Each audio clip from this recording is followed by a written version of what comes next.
அப்படி இருந்தால் நீங்கள் அந்த அந்த நிலைக்கு போயிடுவீங்க. அதை கண்டு தரிசிச்சிருவீங்க.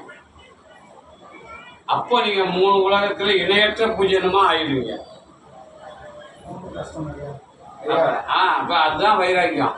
அந்த 12 மாதம் நீங்கள் வந்து இருக்கணும்னு நினச்சி போயிருந்தா பெரிய விஷயம். அதுதான் வைராக்கியம்தான். வைராக்கியம் தான் நம்ம வந்து அந்த நிலையை எட்டி பிடிக்கலாம். சாமி வந்து சித்தவேத்தில் என்ன சொல்கிறாருன்னா, நீ ராமன் வீட்டுக்கு போகணுன்னு காலடி எடுத்து வச்சுன்னா அடித்தா கூட உன்னை 4 பேர் சேர்ந்து அடித்தா கூட அந்த அடி கூட முன்னாடி தான் எடுத்து வைக்கணுமே தவிர பின்னாடி வைக்கக்கூடாதுன்னு சொல்கிறாரு. அப்படி அப்போ அந்த அளவுக்கு மன உறுதி இருந்தால் நீ ராமனை தரிசிக்கலாம். ராமன்னா ஜீவன் தான். ராமனோட வீடு தான். ராமன் வந்து ஜீவன் தான் ராமன். சரிங்களா? அந்த ராமன் தேடிய சீதை தான் மனம். சீதை ராமன்.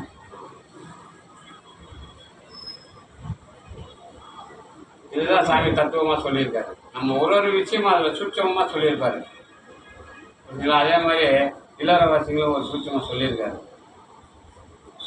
மனையை கட்டி பிடிச்சிங்க விடமாட்டேன்னு சொன்னால் அது எப்படி விடும்? நீ விட்டா அது விடும். பழகை கட்டி பிடிச்சி விட்டு அது பழகுன்னு நம்ம நினச்சிக்கிறோம். மனைனா மனையாள் கொண்டாட்டி. புரியுதுங்களா? அதை நம்ம தானே கட்டி பிடிக்கிறோம். அதை நம்ம தானே எடுத்து வச்சுன்னு விடமாட்டேன் நம்ம சொல்லின்னு இருக்கோம். நீ விட்டா அது விட போகுது. நம்ம தானே போய் எங்கெங்க பிடிச்சாந்தோம். அதுவும் ஒரு சூட்சம் அதில் சொல்லியிருக்கிறது சாமி. அப்புறம் இன்னொன்று சொல்கிறாரு, பந்தத்திலிருந்து எவன் ஒருவன் விடுதலை அடைகிறானோ அவனுக்கு மோட்சம் சித்திக்கும். சித்தவேத்தில் சாமி சொல்லியிருக்காரு. பந்தன்றது நமக்கு எங்கேருந்து உருவாச்சு?